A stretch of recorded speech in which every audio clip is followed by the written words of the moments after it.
Bismillahirrahmanirrahim. Assalamualaikum warahmatullahi wabarakatuh. Alhamdulillahirrabbilalamin. Wabihi nasta'inu ala umurid dunya waddin. Assalatu wassalamu ala asrafil anbiya'i wal mursalin wa ala alihi wa ashabihi ajmain, amma ba'd. Pertama-tama marilah kita panjatkan rasa puji syukur kehadirat Allah Subhanahu wa taala karena atas nikmat yang Allah berikan kepada kita, atas hidayah yang telah Allah berikan kepada kita, nikmat yang tiada terkira yang Allah berikan kepada kita. Allahumma sholli ala sayyidina Muhammad. Sholawat serta salam semoga tetap tercurahkan kepada Allah, kepada baginda kita Nabi Muhammad sallallahu alaihi wasallam, sehingga kita bisa bermuajahah pada pertemuan kali ini. Alhamdulillahirrabbilalamin, kita telah sampai pada bulan Syawal, yaitu bulan kemenangan, setelah kita melawan hawa nafsu selama bulan Ramadan kemarin. Alhamdulillahirrabbilalamin, kita bisa melaksanakannya dengan penuh nikmat dan rasa syukur. Alhamdulillahirrabbilalamin. Bulan Syawal itu adalah bulan yang sangat erat kaitannya dengan yang namanya saling memaafkan, atau biasanya tradisi pada umat Islam yaitu halal bihalal. Sebenarnya apa sih hukum dari halal bihalal tersebut? Sebenarnya halal bihalal dalam umat Islam itu Nabi SAW tidak mewajibkan. Hanya saja tradisi ini sangat baik sekali kita laksanakan di bulan Syawal, atau selain di bulan Syawal juga kita bisa melaksanakannya di bulan-bulan selainnya. Saling memaafkan itu seharusnya ada interaksi antara satu dengan yang lainnya, yaitu saya memaafkan Anda dan Anda juga memaafkan saya, seperti itu. Apa sih sebenarnya manfaat dari saling memaafkan, yang terutama di bulan Syawal sekarang ini ya? Jadi saling memaafkan itu akan membuat kita semakin damai, membuat kita semakin tentram. Tentunya kita tidak memiliki rasa dengki, dendam kepada sesama manusia, kepada tetangga, kepada teman, seperti itu. Jadi alangkah baiknya kalau kita tidak memiliki gengsi untuk mengucapkan minta maaf terlebih dahulu. Nah, saling memaafkan itu tidak hanya kita laksanakan di bulan Syawal saja, tapi kita juga bisa melaksanakannya di waktu-waktu yang lainnya, karena hal ini sangat bermanfaat sekali.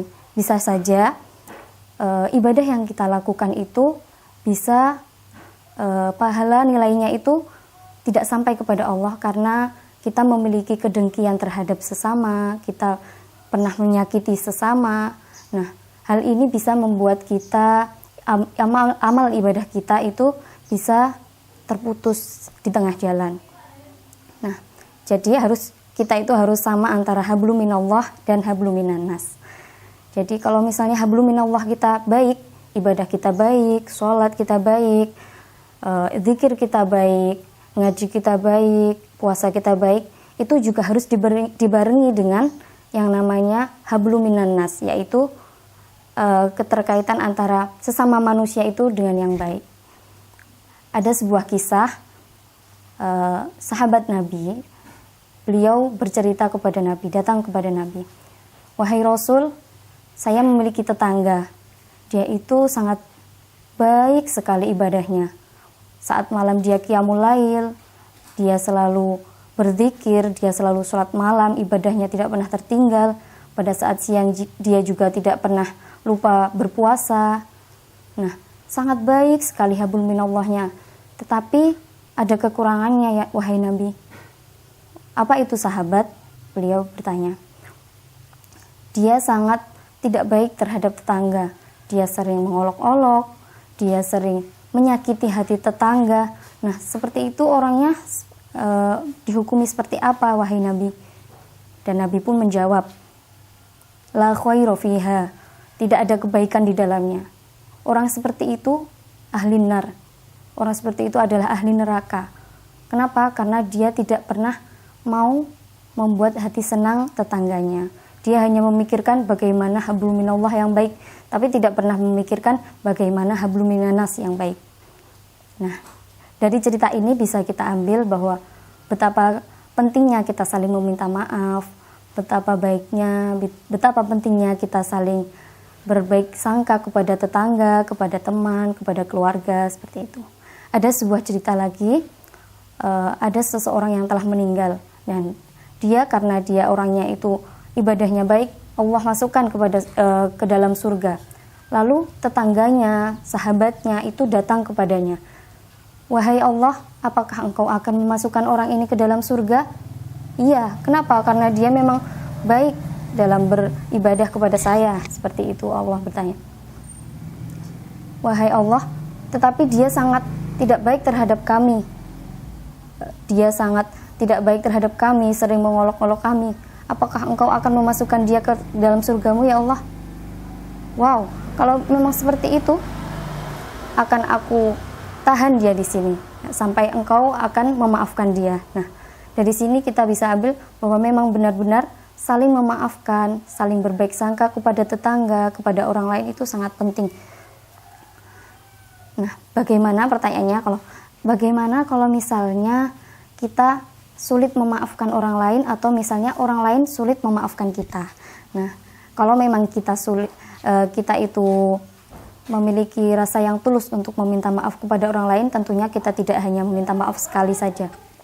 Kalau misalnya orang lain tersebut memiliki rasa dendam yang sangat karena terlalu tersakiti karena perbuatan kita, perkataan kita, tentunya dia tidak akan memberikan minta maaf hanya dalam sekali minta maaf kita. Nah, kalau memang kita tulus meminta maaf, lakukan minta maaf itu berkali-kali hingga dia mau memaafkan kita. Jadi, jangan pernah lelah untuk saling meminta maaf. Jangan pernah gengsi, jangan pernah takut untuk meminta maaf.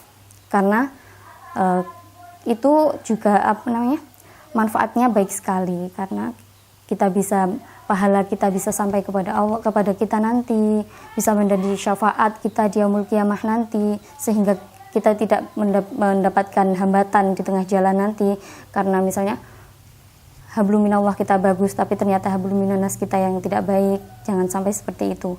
Jadi saya himbau kepada teman-teman semuanya, kepada keluarga semuanya, kepada pemirsa semuanya untuk jangan pernah gengsi untuk meminta maaf, apalagi di bulan Syawal yang seperti ini, karena kita memiliki tradisi halal bihalal, yaitu saling meminta maaf. Kita tidak pernah memiliki rasa aku tidak mau meminta maaf kepada kamu dan kamu harus meminta maaf kepada aku, tidak ada. Kita harus mau saling minta maaf terlebih dahulu, dan nanti kita juga akan diminta maafi oleh orang lain, seperti itu. Semua itu ada timbal baliknya. Terima kasih, mungkin cukup sekian yang dapat saya sampaikan. Saya bersama keluarga besar Pondok Pesantren Al-Fatah Kikil Arjusari Pacitan mengucapkan taqabbalallahu minna wa minkum, taqabbal ya karim, minal aidin wa faizin, mohon maaf lahir dan batin. Wassalamualaikum warahmatullahi wabarakatuh.